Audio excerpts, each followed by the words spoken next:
Contoh 1, di sini ada contoh soal mengenai bahwa manajemen musik ingin mengetahui bagaimana hubungan fungsional antara nilai penjualan album yang kita notasikan dengan Y dengan biaya promosi X. Jadi ternyata ketika biaya promosinya 20, mungkin ini maksudnya menggunakan juta gitu ya, 20 juta, maka nilai penjualannya adalah 64, misalnya seperti itu. Kemudian kalau 16 dia hasilnya adalah 61 dan seterusnya. Jadi data ini adalah data sampel, mau kita analisis dari sampel ini secara regresi untuk menunjukkan bagaimana hubungan antara nilai penjualan album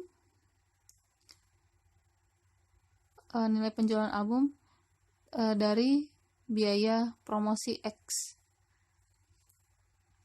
Baik, yang ini pengerjaannya. Oh ya, perhatikan bahwa nilai X dan Y ini sepasang ya. Jadi kalau ada nilai X-nya pasti ada hasil Y-nya. Jadi dari data lapangan ternyata ketika biaya promosi sekian, Y-nya sekian, biaya X-nya sekian, Y-nya sekian, dan seterusnya. Nah ini karena pasangan pasti jumlahnya akan sama banyak. Baik, untuk pengerjaannya sama seperti ketika kita mengerjakan ANOVA.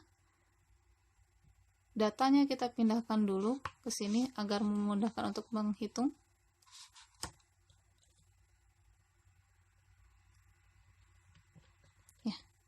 Ini ya, kemudian kita berarti harus mencari nilai A dan B-nya untuk membentuk persamaan regresi. Ini rumus A dan B yang tadi disampaikan. Sebelum mencari yang A, ini karena dia membutuhkan B, di sini berarti kita cari yang B-nya dulu. Kita lihat kebutuhan dari rumus B, bahwa dia harus mencari X kali Y. Kemudian ini ada sigma X, berarti total dari X, seluruhnya ini kita total. Kemudian sigma Y, berarti Y-nya ini juga kita total. Taruh di sini. Kemudian ini kita butuh sigma X kuadrat. Berarti X-nya dikuadratkan dulu, baru ditotal. Berbeda dengan yang ini. Kalau yang ini X-nya ditotal dulu, baru nanti dikuadratkan. Baik, dari sini berarti yang kita butuhkan adalah ini ya, X kali Y dan X kuadrat. Berarti di sini kita dari soal tadi sudah dipindahkan ke sini, kita buat kolom X kali Y. Berarti ini maksudnya adalah 64 kali 20, yaitu 1280, 61 kali 16, 976, dan seterusnya ya. Ini ada 3, 4, 5, 6, 7, 8. Ada 8 data. Ini saya lanjutkan ya. Jadi ini mengalihkan X kali Y dari masing-masing baris.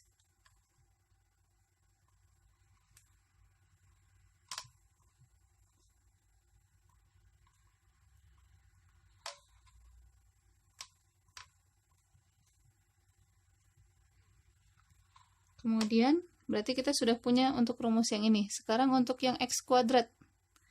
Berarti kita harus mencari dulu X dikuadratkan. Jadi berarti 20 dikuadratkan adalah 400, 16 kuadrat adalah 256, 34 kuadrat adalah 1156, dan seterusnya.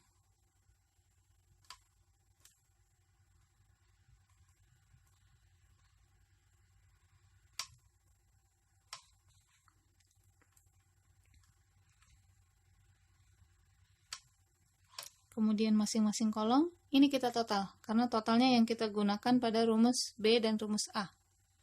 Ini 64 tambah 61 tambah 84 dan seterusnya.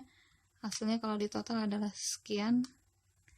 Yang X-nya juga kita total, 20 tambah 16 dan seterusnya. Hasilnya ini. X kali Y, ini juga ditotal nih. Hasil perkaliannya tadi kita total. Hasilnya segini. Kemudian yang X kuadrat ini juga kita total 400 tambah 256 dan seterusnya. Hasilnya segini. Kemudian kita masukkan ke dalam rumus B. B sama dengan N di sini berarti banyaknya data, karena kita punya 8 pasang berarti 8. Kemudian sigma XY berarti total dari XY. Kita gunakan yang 15032.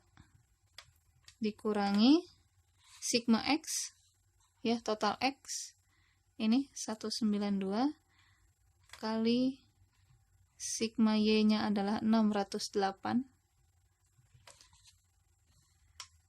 dibagi N-nya 8 lagi, kemudian sigma X kuadrat, hati-hati ya, kalau yang ini adalah rumus untuk X-nya dikuadratkan dulu, berarti yang ini 4902.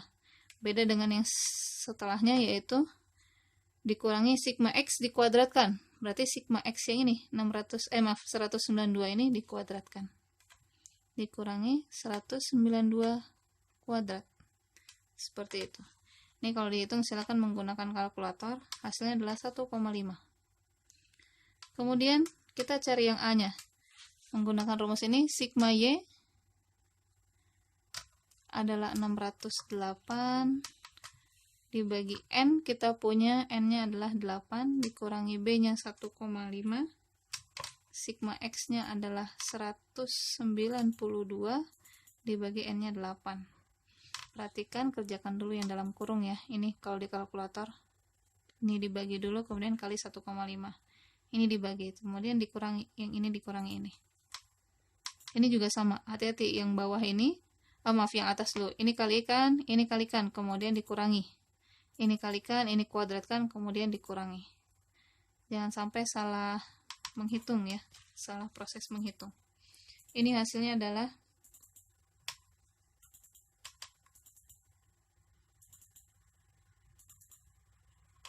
kita mendapatkan nilai A-nya adalah 40.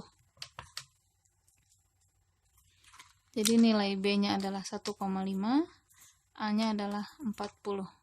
Sekarang baru masukkan ke dalam persamaan. Kemarin tadi sudah disampaikan bahwa persamaannya adalah Y topi A ditambah B X. Ya, berarti kita sudah punya A dan B-nya.